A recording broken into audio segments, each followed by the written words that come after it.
Okay, this is my new setup. The lighting is a little bit off. I'm still trying to figure that out. So sorry, I think the light is like right in the middle of my title there. But the good news is I think I got my sound figured out.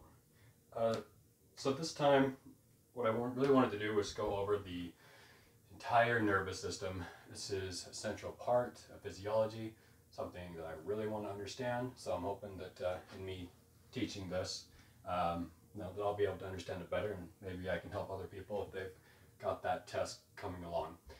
It will be quite extensive, it will be long. This is not a basic, just a basic overview to get a general idea of what's happening. This is going to be very in-depth. This will be the very first part of, I don't know how many lectures it's going to take, nor do I know exactly how long this one is going to go. I do have a set point that I'd like to get to, and then we'll go from there and assess and see where we are. So this is the nervous system. The nervous system, so what is the nervous system? Essentially, the nervous system can be best defined as, what's a good way to look at it? Electrochemical signals that are sent throughout the body, and that's what the neurons do. I've kind of got a little drawing up here. I hope the red isn't too hard to see. I might go for some different colors. This is my first attempt here, so there's going to be some issues.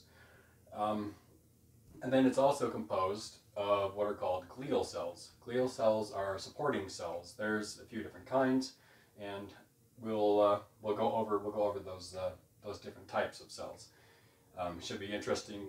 Just a little note here: when you have things like a brain tumor, brain cancer, things like that, neurons actually do not undergo mitosis, and if there's no mitosis going on, then you cannot get a brain tumor or cancer with neurons. So what it actually is the glial cells, these supporting cells that are actually going to be helping these. And again, we'll get to that.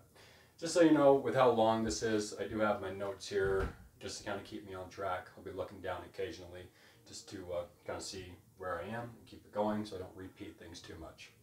Right?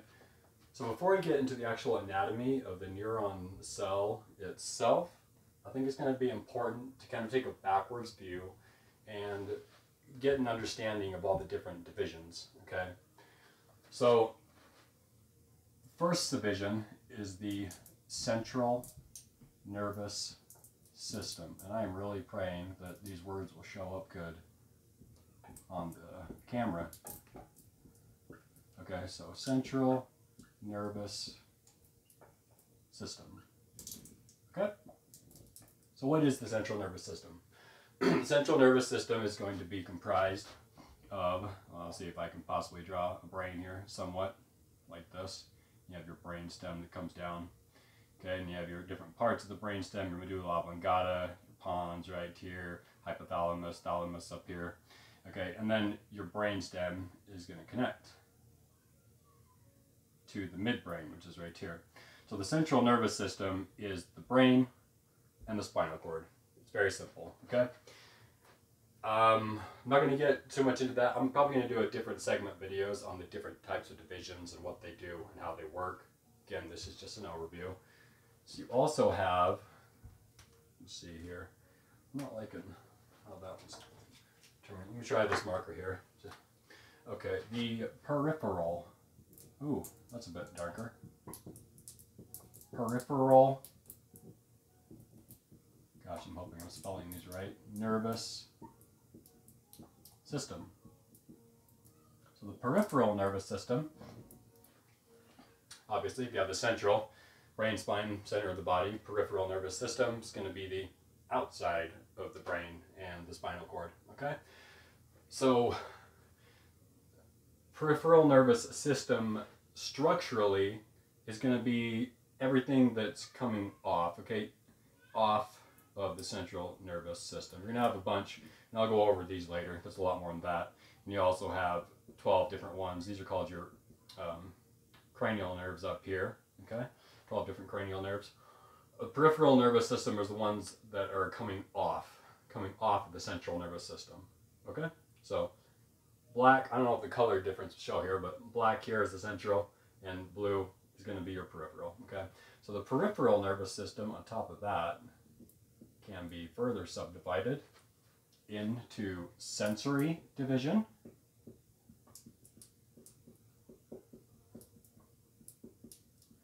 Or what we also call it is afferent or afferent division, okay? Or on the other side here, we will have the motor division, or the efferent division. Okay. You'll actually see afferent and efferent used quite often, so it is good to know those terms. Okay. Okay, so this one here, we're gonna leave that. Okay, that division ends there. But once you come off of the motor division, you will have the somatic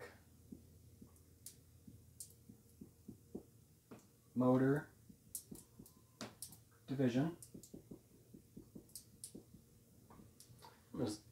Come over this side here. Okay. And then you will have the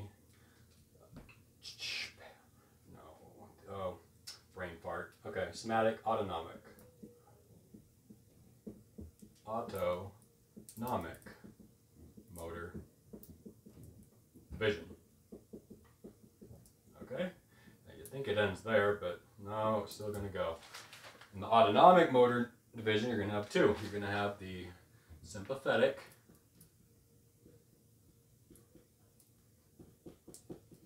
division. Oh, that didn't work out very well. Do this, okay? And then the parasympathetic. Kind of fun to figure out this videoing and where to stand and everything. Okay.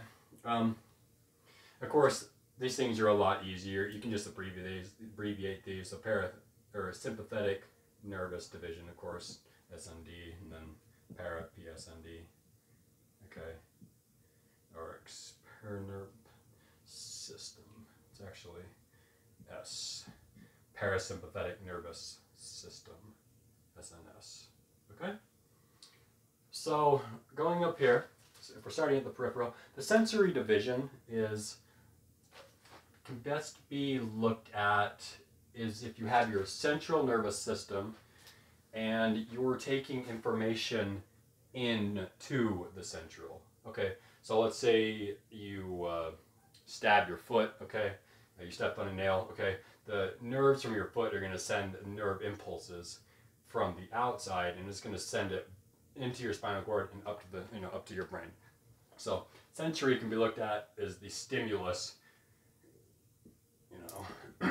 Stimulus going towards the central nervous system. Okay. If the motor division is actually going to work the exact opposite way, and that's where you get these words afferent and efferent. Okay. So with the motor division, you're going to have, if you have your central nervous system here, your information along your neurons, which I'll talk about here, is going to come from the central nervous system to whatever is being acted upon. Okay, what is being acted upon is kind of depending upon these other divisions here. Okay, so motor division, you're going from the central nervous system out. If it's somatic, somatic means that you're choosing it. Let me come over here. Okay, let me check the camera really quick. All right, it means that you're making the conscious choice to have those neurons fire. Okay, so I move my arm up like this. Okay, that's the somatic motor division. I'm choosing to do it in my brain. I'm choosing to send that neuronal firing system to activate my muscle. Okay, that's somatic. The autonomic motor division is stuff, as the word implies, that happens automatically. Okay, you don't really control those. Okay, so there's different things here. Okay, let's see. So your cardiac muscle.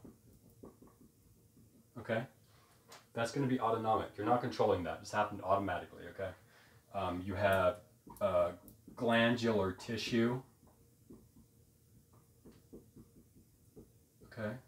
So the glands inside your body, your pineal gland, your thymus, your thyroid, all those things. Okay.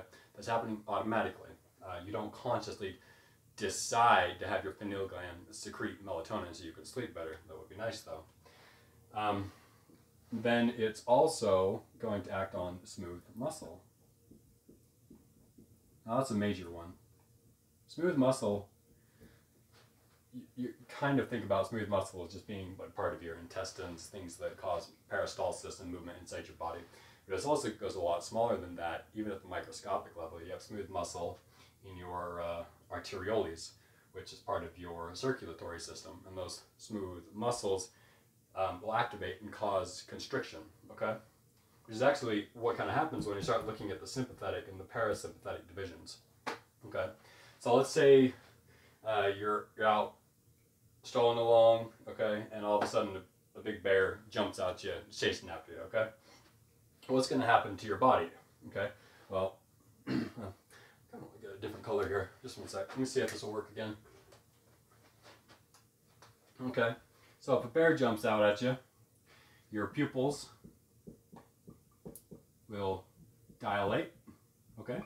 That's an evolutionary trait that we've developed. It allows us to take in light from all of our surroundings everywhere to get a much broader view of everything, okay? Rather than focusing on one thing, okay?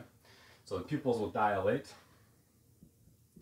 Your heart rate will increase, okay? Which also means your cardiac output, I'll just put CO, okay? That will also increase.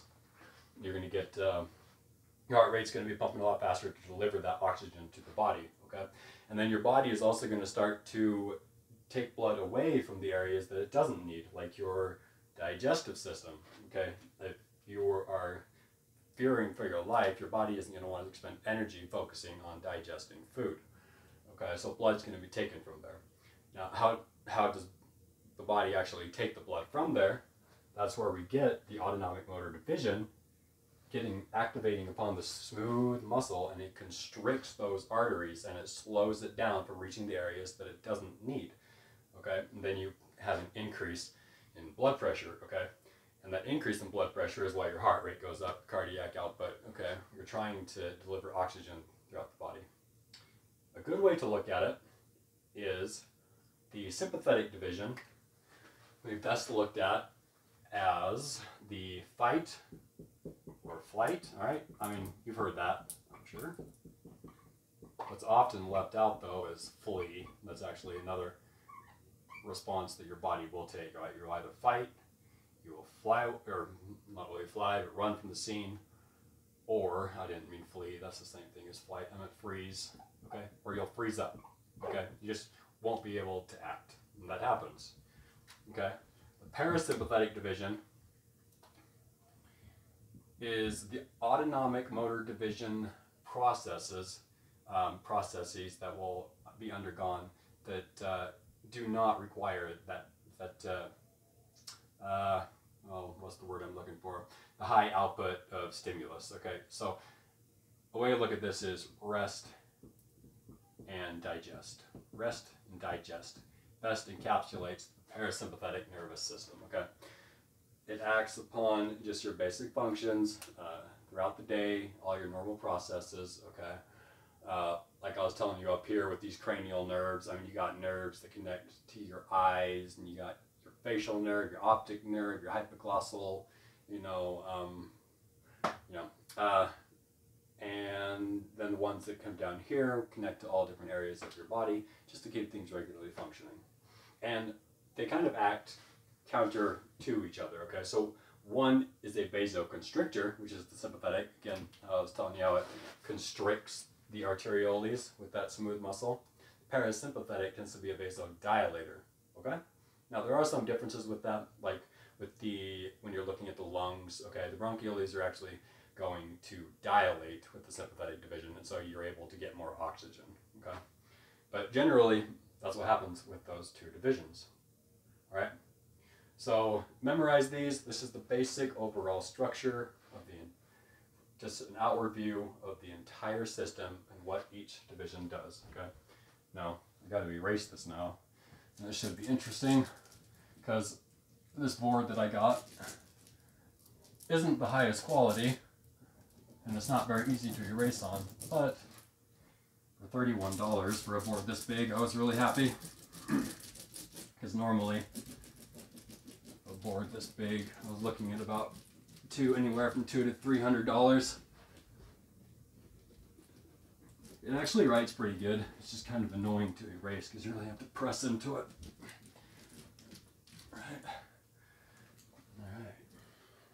There we go. I think I got that. Okay. So now we've kind of got just a basic overview of the entire system there. I want to look at this neuron cell. This is a neuron, okay? So let's just go over some basic anatomy here to begin with, okay? This, obviously, this center piece here, I'm sure you can guess, is the nucleus, okay? Nucleus, all right? The DNA is in there. It's the, the heart of the cell. All of these little processes that are coming out, these are called dendrites. Okay, dendrites are responsible for stimuluses that are being brought outwards, inwards to the cell body. Okay, so you might have another cell over here that's connecting to this one. Okay, and it's going to be connecting to its dendrites to have whatever needs to happen. A lot of different things. We'll talk about it. Okay, this whole area here, just in the center here, like right here, is just what we call the cell body, or the soma. All right, and then I'm not really get into it, but just a side note here, because you'll probably hear about this if you're reading your textbooks. The neuron cell body, because it has so many things involving proteins that have to be created, it's going to have a lot of rough endoplasmic reticulum. Okay. Now, hopefully you already know, rough endoplasmic reticulum is going to be loaded with ribosomes. That's what makes it rough, and that's kind of the powerhouse protein of protein translation. Okay, transcribed in the nucleus, translation in the ribosome, and those kind of show as a dark stain in your microscope. So they're called Nissl bodies. I'm actually not sure what the word Nissl comes from. The automatic response is I want to say it's black, and it means black in some language, but it has to do with the fact that these things kind of show up as a grainy black under the microscope. So Nissl bodies, all right? Now these parts right here, these segments, these are called myelin sheaths. Now they're actually a specific type of cell, a glial cell in particular. Remember I was talking about how you have the neurons, but then you have cells that are in the system, okay? These myelin sheaths, it's called myelin sheath when it's wrapped around the axon here, but it actually is the cell, which I'll just put it over here now and I'll get to it more in a sec. This happens from what's called a Schwann cell. I think there's two ends. Yeah. Don't quote me on that. Okay, Schwann cells. All right, so each one is its own cell there. The centerpiece here is just where the red here, okay? It actually is connecting and it comes clear out here. This all is part of this same cell here, okay? So you have your terminal end here. Now, I'm not going to get into what happens at the terminal ends in this video. That is another massive subject on its own. The terminal ends will probably be its very own video by itself. It could take probably an hour just to talk about. Yeah, it connects to the axon. Okay, so the axon, remember I was saying the dendrites is receiving input to the cell body. The axon is all the information that the neuron cell body is sending out to another neuron, okay? So that's just kind of a basic overview of what a neuron is. I wasn't planning on doing this, but probably ought to be important. I probably ought to bring this up, okay? You have the central nervous system, and then the peripheral nervous system, okay? I'm trying to do these in two different colors. I'll start with this black one here and get this over with. So, when you have a group of neurons in the central nervous system, it's referred to as a nucleus, okay? But a group of neurons in the peripheral nervous system is called a ganglion, or a ganglia for multiple. Okay? Or for single, I mean. I'm actually not sure on that. Don't quote me. Ganglion, ganglia, one of them. I'm going to have to look at that again. If you have a thick bundle of axons, because the axons all tend to travel in big bundles, okay? If it's in the central nervous system, it's going to be called a tract. All right, so your spinal cord, for example, is a massive bundle of these axons.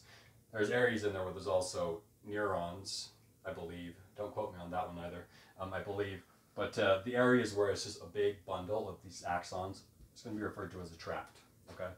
Now, a bundle of axons in the peripheral nervous system, that's where we get the word you're probably familiar with, which is nerve, okay? And those are the part that are extending out throughout your extremities and reaching out the other areas of your body. Let's see. Feels like there's a couple more words in there, but I don't think that's it. Okay, I think that's it. Side note, I'll tell you about a really cool protein if you're really into nerdy things.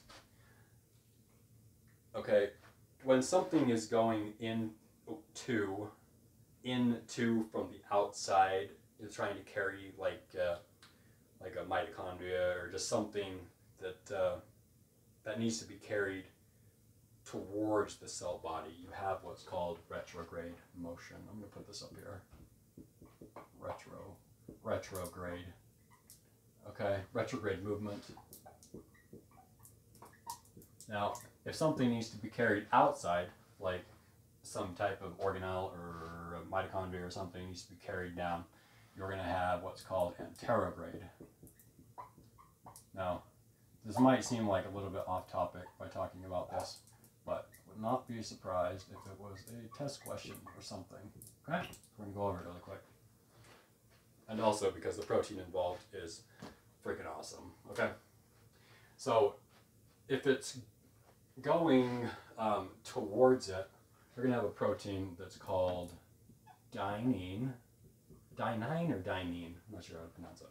If it's going outwards, you're going to have kinesin. I'm not sure if I'm spelling these right. Okay. Now, these proteins are awesome. I encourage you to actually go look it up on a YouTube video, and they've got little animations, and you can actually watch them do their thing. They're actually, believe it or not, a really cute protein, okay? Because they'll usually, there's these things called microtubules, okay? They're kind of like skeletal structures with the human body, except for in a cell. And then they'll carry stuff that's like 1,000 times their size. And they'll just be these little tiny guys, and they have these cute little arms, and then they have these two cute little feet that roll over each other. They're really funny to watch. And they'll carry it, across those microtubules to wherever it needs to be delivered to. So a lot of times, I think, especially people that are new to biology and physiology and things of that nature, kind of have this impression that things are just kind of floating around in the cytoplasm there. But it's not. There's proteins that are actually moving these things. Okay, I'm going to get a little more room here. I don't want to leave that part up. Just a little bit off to the side of the main subject. Okay. So, myelin sheaths are part of the peripheral nervous system. Okay, not the central nervous system. Okay, you're probably wondering, well, what about these things? Aren't myelin sheaths in the central nervous as well? The concept of them is, but it happens from a different cell called an oligodendrocyte. Well, let's see, peripheral nervous system glial cells. Again, these are supporting cells that help the nervous system perform its various functions. So you're going to have Schwann cells, okay? Again, the Schwann cell is what creates the myelin sheath around the axon. Actually, it's kind of like a bottle of toothpaste or something along that nature. It'll actually roll itself around it, and it will squeeze that cytosol or cytoplasm, that fluid, filled, that fluid within it, and it will just kind of squeeze it, just like you were rolling up a roll of toothpaste, until it reaches the very end. It will wrap around that axon, okay? then also within the peripheral nervous system, you have what are called, excuse me, satellite cells. Now, there's not much that we can say on satellite cells. It's actually something that's just really not understood at this time in the field of physiology and science. But there is a general consensus and belief that they support the system in some way because they're pretty numerous, they're there, they're most likely doing something, we just haven't learned it yet. Okay? Then, so those are the glial cells within the peripheral nervous system. There's a bit more in the central nervous system. Okay? So, again, I had mentioned the oligodendrocytes. Oligodendrocytes. Okay. Like I said, they create these sheaths around the axons in the central nervous system. They're a little bit different from the Schwann cells in that a single Schwann cell will do one wrap around. But oligodendrocytes actually have multiple tentacles that are sticking out everywhere. Okay, and they're covering these axons, different axons all over multiple places. Okay. Side note, if you're thinking about multiple sclerosis is an inability or something wrong with the oligodendrocytes to make it where they're not functioning, or they don't exist. I'm not sure if it's not functioning or that they're dying, but regardless, the oligodendrocytes aren't able to wrap themselves around these axons, okay? And in order to have adequate firing and function, those need to be there, okay? That's a little bit more in the physiology part of it. We will get to that eventually, okay? Then you also will have microglia cells. Oop. Okay. Now, if you're at all familiar with the immune system, then you probably know about macrophages, okay, or neutrophils, things that use phagocytosis to destroy pathogens, okay. They engulf them, and then they use their what are they called? Their lysosomes. They have their lysosomal enzymes that will mix with it and destroy it. Microglia cells have that same function, except for only within the central nervous system. So if something gets destroyed, they're going to go in there, phagocytose the debris, and clean it up. If there's a pathogen, okay, they're going to go in there, destroy it, engulf it, okay. They grow a bunch of pseudopods, and they come and they wrap around it, and they suck that bad boy in, okay. And then you're also going to have astrocytes. Now, astrocytes are a big one. Now, astro, okay, that should probably give away that they probably resemble a star, which in a lot of ways they do, okay. So they have all these projections, I mean all over, okay. They're kind of funky looking, okay.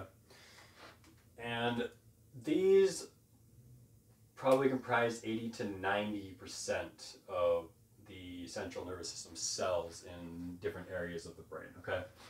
These ones are everywhere, okay? And they also perform a lot of functions that are really important, okay? Now, a lot of them probably not going to understand, so I'm not going to get too into it. Just know that as time goes on, we'll talk about it.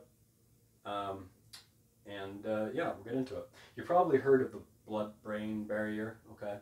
So the blood-brain barrier, well, the brain is really selective on what will allow to enter within that system, okay?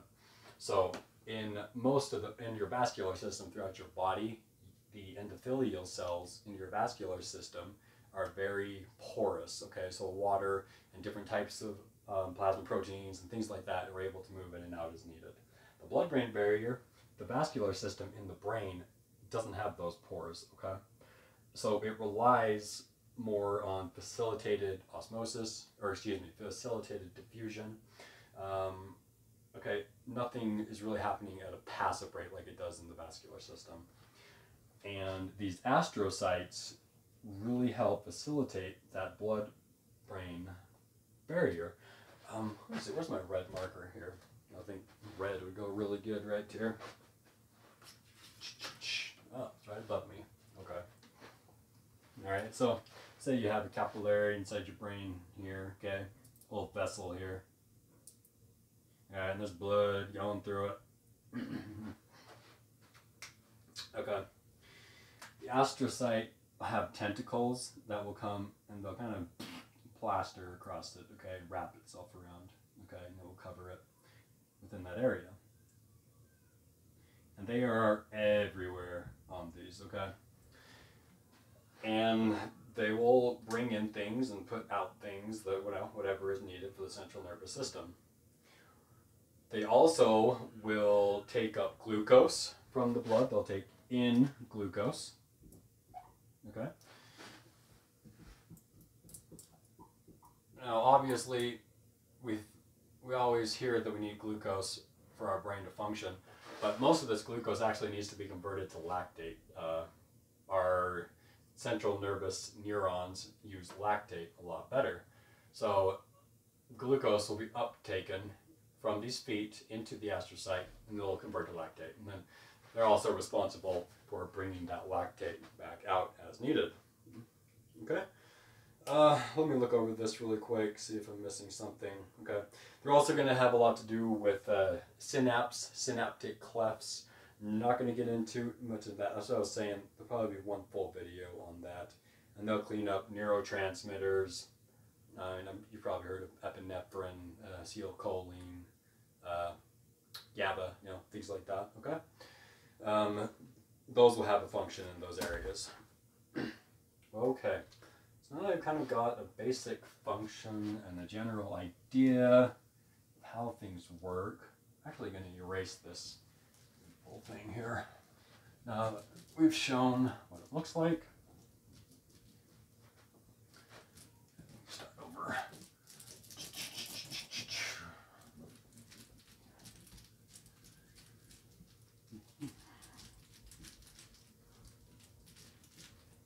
Okay, did I get it? For the most part. Okay. So, the next question is, after we've looked at the function, the anatomy, kind of the different divisions and the parts, how exactly is it that the neurons are firing? Okay. In a lot of ways, it's just like electricity. Okay. First, I want to go over a couple things.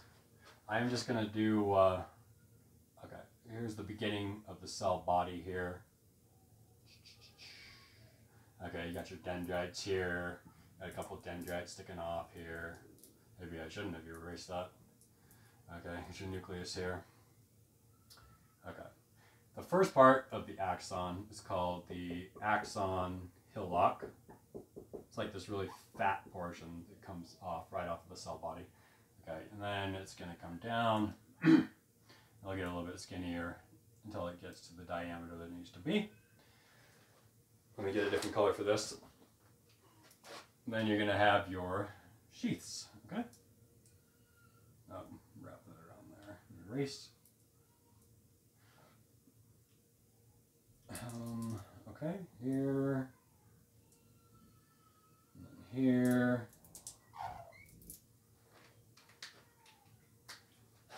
Okay, and then we'll just, this goes on. All right. So, myelin sheath, again. Now, these areas in between are called the nodes of Ranvier. I'm not sure why it is. The name Ranvier, I'm sure the guy that discovered it probably had the last name Ranvier. That's what it's called nonetheless, nodes of Ranvier. Okay. So, how this starts, this is kind of hard to explain. Okay, let's start with this actually. Resting membrane potential, okay? If you have a cell, okay, the resting membrane potential is the charge of what, let's say you stuck an electrode inside the cell and one electrode outside the cell, okay?